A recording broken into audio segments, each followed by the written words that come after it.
So the other thing, too, is the fixed asset management program. I talked to some of you about that, and actually Dan actually sat through one of the presentations that we had on that.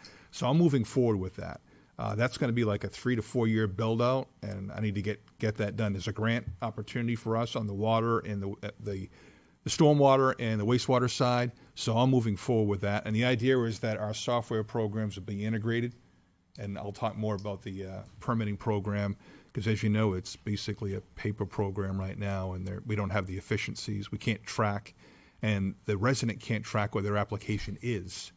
And I get those complaints all the time. And other communities around you have already done this. And in fact, we're way behind communities that are doing fixed asset management 20 years ago. In the town of Allenstown, which is much smaller than us here, and much has fewer resources, did this 16 years ago in terms of getting their system into ViewWorks, where they're tracking all their assets. We can project out what roads are going to be done next, and what those costs are going to be based on what we do.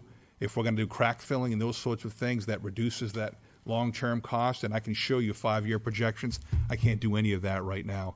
It's desperately needed for a whole lot of reasons, and we'll get into those. We're actually planning on making a presentation to you so you can see how the system works. That'll be in September. But I'm moving forward on to get that done, and because, again, there's like a 3 to 4 year total build-out for that, and I need to make some progress on that.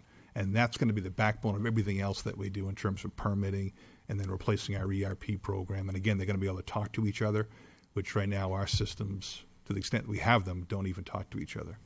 No. And that's all I have, unless there's questions of me. I have one comment on that last one. I think when I sat in on that was very informational. It was great. It's exactly what the town needs. So I would encourage any of the counselors, if you have an opportunity, to sit in on any of these things that the town manager invites you in, to please do so, because it just helps you when you come in here and get the presentation given to you. You're aware, you have much more knowledge to make that decision. So. I know that some of you have day jobs. Not that Dan doesn't, but he has more flexibility. There he is again. He has some more flexibility, so that's why I'm coming to make a presentation, because you just can't get out of work during the daytime. So we're gonna come here to do that. There's Zoom, you guys. He has flexibility. That's what he has. I know he works, but he has flexibility. He does yoga. Yeah.